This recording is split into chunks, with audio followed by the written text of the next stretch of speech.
Radio Gamma 5, oggi 14 maggio 2025. Allora, dottore, noi abbiamo c'è questa situazione assurda, no, di questa scienza di cui molti si riempiono la bocca, ma che in realtà ha sempre meno, sembra una fase medievale, no, della scienza in questo momento, perché noi abbiamo, soprattutto in ambito, vediamo, medico, biologico, eccetera, abbiamo una forma di autoritarismo e di prevaricazione e di mancanza di confronto, no, che rasenta il limite, per cui vengono imposte trattamenti sanitari allucinanti, senza che ci siano questi, a volte siano testati, eccetera, queste sostanze che vengono imposte alla popolazione. E soprattutto questa scienza che non vuole confrontarsi con quelli che sono anche il pensiero di grandi studiosi del passato, che hanno detto che un metodo scientifico deve tener conto del meccanismo critico, deve tener conto delle controprove, deve addirittura lui stesso mettersi, deve trovare degli errori, dei punti, dei vuoti, delle lacune sulla propria ipotesi scientifica, come diceva Popper, ad esempio. Cosa ne pensi tu, Stefano, di questa cosa, di questa situazione paradossale che stiamo vivendo in quest'epoca che sembra buia da questo punto di vista? Questo è un argomentone, ma molto molto importante, perché è molto, molto complesso, che poi in fondo io ho detto complesso, ma in realtà è semplicissimo. Allora, bisognerebbe mettere dei paletti, dei capisaldi. Primo, per motivi su cui io preferisco non entrare, la medicina viene spacciata per scienza. Ora, la medicina non ha le caratteristiche della scienza, e questo è un dato che qualunque epistemologo, che vuol dire filosofo, studioso della scienza, conosce perfettamente. Perché la medicina non è una scienza? Per motivi molto molto semplici. Primo, quando tu hai un dato scientifico, in base a quel dato scientifico, cioè che sia realmente scientifico, tu puoi emettere una previsione che sia perfetta. Ti faccio un esempio semplicissimo. Noi sappiamo, perché lo abbiamo noi, io dico noi, ma lo sappiamo da centinaia di anni, che l'accelerazione di gravità è 9,81 metri al secondo quadrato. Lasciate perdere se non lo sapete, se non capite, non ha importanza. Noi conosciamo quel dato. Che cosa ci permette di fare? Ci permette di conoscere con una precisione assoluta quanto tempo impiegherà un oggetto a cadere da un'altezza che noi conosciamo a terra. Noi qui non facciamo errori, quindi noi scientificamente conosciamo quel dato di partenza e scientificamente possiamo emettere una previsione che non può sbagliare, perché se sbaglia non è tutto quello che abbiamo detto, non è più scienza. Ora, la medicina, ma poi ci sono anche altri fattori su cui non voglio entrare stasera, perché altrimenti faremo notte. Allora, la scienza non può emettere previsioni. Perché?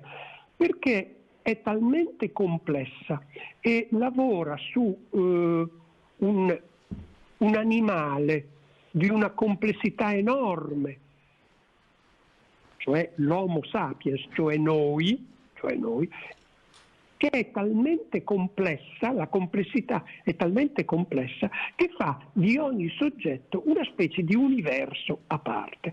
Quindi nessun medico vi potrà mai dire con certezza che cosa succederà se per esempio prendete un determinato farmaco. Esistono, e chiunque abbia studiato farmacologia una materia che pare che i medici di oggi conoscano poco e male, se mai ne hanno sentito parlare. Chiunque abbia studiato farmacologia sa, per esempio, che esistono gli effetti paradossi. Cosa vuol dire effetto paradosso? Vuol dire che io prendo un farmaco e a me, non a tutti, a me o a delle altre persone, fa l'effetto opposto a quello che mi aspetterei. Per esempio, la caffeina. La caffeina è una sostanza che è molto usata in medicina, quella che sta anche nel caffè, sta anche nel tè. La gente la chiama teina, ma in realtà è caffeina anche quella del tè. Nella maggioranza della popolazione dà un effetto stimolante. Però c'è tanta gente, e veramente tanta, che se non prende il caffè prima di andare a letto non dorme. Questo è per un effetto paradosso, cioè un effetto contrario a quello che ci si aspetterebbe. Poi ci sono le allergie. Io sono allergico a una determinata sostanza e all'altro non fa assolutamente niente. Poi ci sono le intolleranze. Insomma, la medicina non è una scienza. La scienza ha dei capisaldi che sono delle regole fisse. Tu devi dimostrare, al di là di ogni possibile contestazione, ciò che tu dici.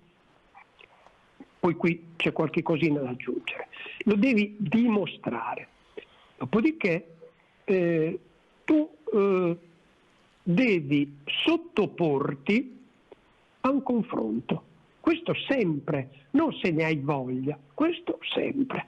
Confronto che cosa vuol dire? Vuol dire che una persona che sta dall'altra parte del tavolo, ma che è sempre interessato a quello che tu hai fatto, comincia a interrogarti e ti fa delle domande e fa quello che in religione, nella religione cristiana, nella religione cattolica, è l'avvocato del diavolo, cioè cerca di metterti in difficoltà, ma lo fa a fin di bene, cerca di metterti in difficoltà perché vuole vedere se quello che tu hai detto e hai preteso di dimostrare è vero.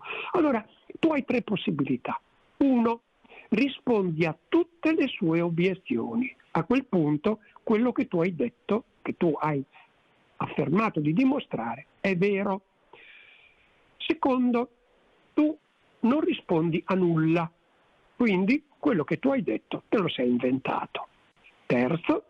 Un po' rispondi e un po' non rispondi, il che vuol dire che tu devi continuare a lavorare sopra quell'ipotesi perché evidentemente manca qualche cosa. Se questo confronto non c'è, e io sfido chiunque a dimostrarmi che c'è stato anche una sola volta, quando si parla di vaccini, anche una sola volta, non siamo più nell'ambito della scienza. È come se io avessi 2 squadre di calcio che si affrontano, ma a una di quelle squadre è vietato tirare il pallone nella porta dell'avversario. È chiaro che non c'è più partita a quel punto, quindi non siamo più davanti a una partita di calcio, siamo davanti a una farsa. E quello che oggi ci viene spacciato per medicina è una vera e propria farsa. Voi prendete qualunque virologo, visto che parliamo di vaccini, qualunque virologo televisivo e andate a cercare se si è mai sottoposto a un confronto. Mai. Allora guardate, io ho fatto il maratoneta fino a che le gambe hanno retto, ce l'hanno fatta. Se io avessi potuto correre le mie maratone, e ne ho corse tante, la maratona è lunga 42 km e 195 metri, io ne ho corse 54 di quelle gare, più 600 altre gare. Se io avessi potuto correre da solo, le avrei vinte tutte, quelle maratone, tutte le avrei vinte, ma non avrei mai saputo se andavo forte o se andavo piano, se ero un campione o se ero un brocco. Io avrei potuto metterci una settimana o avrei potuto battere il record mondiale, ma non l'avrei mai saputo, perché avevo avversari. Questo è esattamente quello che fanno i personaggi che popolano la televisione, che essendo da soli hanno sempre ragione, perché parlano da soli, senza contraddittorio. Quindi di che cosa stiamo parlando? Stiamo parlando di una truffa colossale e chiunque ci caschi merita di cascarci, perché non ha collegato i neuroni, non ha spirito critico. Ma vedi Stefano, addirittura dicono che Einstein, tutta la sua teoria della relatività, lui abbia cercato di criticarla, di metterla in dubbio, di ragionarci sopra in senso critico tutta la vita. E dicendo che tutti gli scienziati veri lo fanno. Cioè, noi vediamo in televisione sono dei ciarlatani. Noi vediamo una scienza in generale che è di un assolutismo, di un'arroganza, cioè non puoi parlare con certa gente. Non è scienza, non è scienza, è semplicemente una truffa. Una truffa, e chi ci casca merita di esserci cascato. Cioè, io voglio dire... Guarda, io ho studiato in Inghilterra si dice un detto che dice: se qualcuno ti imbroglia, lui è chi ti ha imbrogliato è un delinquente, se ti imbroglia la seconda volta tu sei un cretino. È vero questo. Sì, ma sicuramente, però voglio dire, visto che c'è una azione di forza per imporre questa scienza che a volte appunto non si confronta, non vuole assolutamente accettare nessun tipo di critica e impone con la forza spesso dello Stato, la forza militare, impone questi dogmi, perché qui ormai non siamo più di fronte a una scienza, siamo proprio di fronte a dei dogmi, a delle teologie, a delle credenze quasi superstiziose, ma sembra quasi una regressione rispetto a quello che, voglio dirti già, Bacone o che ne so io, Newton o Popper, tutta sta gente qua, è ormai da centinaia di anni che ne hanno parlato di questa cosa, no? Popper addirittura diceva che lui era un epistemologo e quindi lui diceva che bisognava addirittura stampare la propria ipotesi scientifica in modo che tutti potessero porre una critica, e questo è il lavoro che andrebbe fatto. Qui invece siamo a un'azione proprio sull'essere umano da parte della medicina, che tu giustamente definisci un'arte, perché l'uomo è un soggetto ogni volta unico, con delle particolarità uniche, e soprattutto anche la biologia, no? Che sta agendo quasi in maniera sta facendo questi esperimenti, no? Come Frankenstein, stiamo facendo delle cose, stiamo andando a manipolare la natura in maniera assurda, per tornaconti poi economici, e questo è che veramente fa paura, secondo me, e che andrebbe posta, cioè andrebbe criticato. A me è capitato di partecipare a dei convegni eccetera, dove c'erano degli scienziati, dei medici che assolutamente, come tu, ma neanche accennavi un minimo di critica costruttiva, se vuoi, insomma almeno un ragionamento, ti aggredivano. Che questo, ad esempio, un altro pensatore diceva, Russell, diceva che quando la tua ipotesi scientifica tu la devi difendere con l'arroganza, con la violenza eccetera, vuol dire che non è un'ipotesi che non sta in piedi, che no, è ma molto dal fragile. punto di vista scientifico hai già perso. Quando tu metti in campo l'arroganza, la violenza, la costrizione, tu hai già perso. Dal punto di vista scientifico. Poi è chiaro che sai, la violenza non ragiona. Quando tu sei violento non sei più nel campo della razionalità. Ma pare che la gente, vedi, sono stati bravissimi questi, perché dobbiamo riconoscere la loro bravura. Questi sono dei delinquenti, ma sono bravissimi, perché hanno impiegato anni per imbrogliarci. Guarda, nel 1917, quindi stiamo parlando di quanto? 108 a 105 anni fa. Quanto è? Non riesco a fare il conto. 1917. 108. Rudolf Steiner diceva che con i vaccini, e lui sapeva già allora, come lo sapevamo dalla fine del Settecento, che i vaccini non servono a nulla, ed è stato ampiamente dimostrato da tutti gli enti di statistica, perché se la gente volesse consultare i dati degli enti di statistica inglesi e americani, vedrebbe con chiarezza che nessun vaccino è mai servito a nulla. Bene, nel 1917 Steiner diceva che chi fosse riuscito a imporre i vaccini avrebbe dominato il mondo. L'anno dopo scoppia una delle più gravi epidemie di tutta la storia dell'umanità, la febbre spagnola.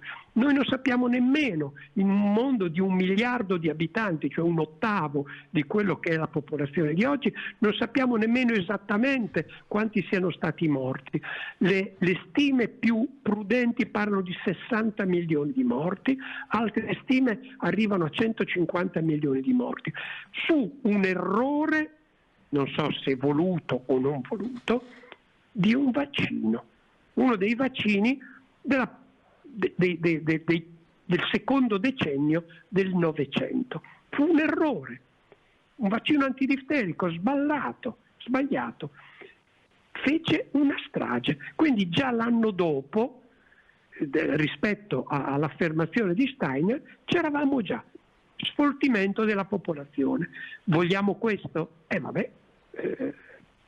Accettiamolo. Ma secondo me questa cosa non sta in piedi, è solo questione di tempo, crolla, perché se noi vogliamo stare nell'ambito del discorso, a me interessa un discorso generale sulla scienza, ma anche se vogliamo parlare dei vaccini, ad esempio pediatrici, noi abbiamo almeno una ventina di paesi in Europa che non hanno obblighi vaccinali e nei quali non abbiamo visto queste stragi di morbillo o altre malattie esantematiche. Quindi il ragionamento secondo me è proprio questo, cioè bisogna iniziare a fare un ragionamento su questa scienza e questa tecnica che è sorella e figlia di questa scienza, che alla fine sta portando un disastro anche tra i nostri giovani, perché noi vediamo tutti questi ragazzi che hanno questa ormai dipendenza da questi mezzi tecnologici, questi telefoni, questa eccetera, e sono completamente, perdono completamente delle facoltà, no? Ci sono già molti paesi che stanno vietando l'utilizzo di questi fino a una certa età, di questi strumenti eccetera. Quindi io credo che questo architrave su cui hanno fondato il potere, fondato appunto non più su scienza ma su una forma proprio di dogma, di imperativo assoluto eccetera, che non ha nessun collegamento con la realtà, secondo me non può stare in piedi una cosa del genere. Ma non ci starà in piedi, non ci starà, perché è inevitabile la cosa, perché quando tu vai contro le leggi della natura, le leggi della natura non sono una cosa romantica, sono la matematica, la fisica, la chimica, la farmacologia, la biologia, sono leggi che ha fatto la natura, non le abbiamo fatte noi e su cui noi sono leggi su cui noi non abbiamo nessun potere. Quindi non è che se lo pseudovirologo televisivo dice qualche cosa che va contro natura, come fanno costantemente, poi questo diventa vero perché l'ha detto lui. No, la natura se ne frega, la natura ha le sue leggi e se ne va avanti con quello, piacciono o no, le leggi della natura sono quelle. Quindi noi non possiamo uscirne. È chiaro che per un po' di tempo con la violenza, fino a che non ci saranno controprove talmente evidenti che che sarà una strage, abbiamo già cominciato, si potrà continuare ad andare avanti, ma arriverà un punto, e non mancherà molto tempo, arriverà un punto per cui non sarà più possibile continuare. Guarda, io ho sempre detto, è come se tu lanciassi un sasso verso il cielo. Tu lanci un sasso verso il cielo, c'è un periodo, un momento in cui il sasso sale. Se tu sei sufficientemente stupido, puoi pensare che il sasso salga indefinitamente, per sempre, perché dice, vedi, sta salendo, però arriva un momento in cui il sasso si ferma per una infinitesima frazione di tempo e poi ti ricasca sulla testa. È inevitabile. E noi ci siamo messi in quelle condizioni del sasso che ti ritorna in testa. Quindi noi, se non vogliamo consegnare questo mondo, il futuro, ai nostri successori, che sono i nostri figli, per me che sono vecchio, i miei nipoti, le mie nipoti, e noi dobbiamo fermarci subito, perché il futuro non è nostro, non ci appartiene. Il futuro appartiene a chi viene dopo di noi, è un po' come una corsa a staffetta. Noi, quando abbiamo finito la nostra frazione di staffette, abbiamo passato il testimone, noi ci fermiamo, ma la corsa continua, e continua grazie a chi ha preso in mano il testimone. Quindi noi non dobbiamo dargli in mano una bomba ai nostri figli, dobbiamo dargli in mano il bastoncino, e il bastoncino è la razionalità, la scienza, l'onestà, è cosa che pare non ci sia più. Sì, ecco, volevo dire che a me a volte, quando mi viene in mente la vita ad esempio di Galilei, no? Che è stato alla fine portato davanti all'Inquisizione, eccetera, per il suo metodo, per le sue ricerche scientifiche, eccetera, e che non era accettato perché nella Bibbia si diceva il contrario. E poi vedo anche questi medici che così sono taglieggiati dal loro ordine dei medici, no? Per cui hanno paura, li vedi che proprio sono terrorizzati, no? da questi tribunali inquisitori, perché l'ordine dei medici è diventato un tribunale inquisitorio. E quando vedo questo veramente resto sgomento, e mi rendo conto che abbiamo fatto per il momento un passo indietro e che dobbiamo comunque riacquistare il terreno perduto. Non c'è ombra di dubbio, insomma. No, hai ragione, però vedi, io in fondo sono ottimista, perché spero, e forse ci credo anche, che poi la magistratura riacquisti la propria dignità. Io ho visto la documentazione di un processo che è stato fatto contro chi ha radiato un medico lombardo. Il giudice poi ha interrogato il responsabile dell'ordine dei medici che aveva radiato questo medico. Questo poveretto, questo responsabile dell'ordine dei medici ci ha rimediato una figura veramente miserabile, con ma no, non ricordo, non so. Ma dico, ma tu stai scherzando? Tu hai impedito a un medico, peraltro bravissimo, ricordatevi che la medicina non è una scienza, ma è un'arte di una difficoltà infinita, quindi ci vogliono persone che conoscano la scienza, ci vogliono persone che conoscano la casistica, ci vogliono persone che abbiano esperienza, e quindi questo medico aveva tutto questo. Gli è stato impedito di lavorare, cioè gli è stato impedito di salvare delle vite umane o di lenire delle sofferenze, e questo poveretto che continuava a dire non so, non ricordo, ma non può essere così. Quindi... E la magistratura un giorno o l'altro dovrà intervenire anche sul personaggio che ha detto che a Londra c'erano state 270 morti di morbillo, quando i morti per morbillo sono stati 0, e c'è una bella differenza, ma lo ha detto pubblicamente, essendo ministro, lo ha detto in televisione per 2 volte.